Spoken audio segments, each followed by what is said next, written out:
నా ప్రేమ లోకం నువ్వే అంటున్నా, నీతో ప్రయాణం ఇష్టమేనన్నా, ప్రేమ తెలిపిన రామ చిలుకను హత్తుకోమన్నా.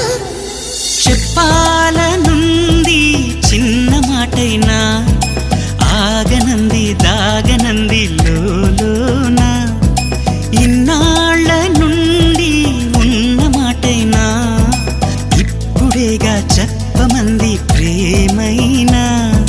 పెదవి కదిలించుకో, మనసే వినిపించుకో, పరదా తొలగించు కొంతైనా.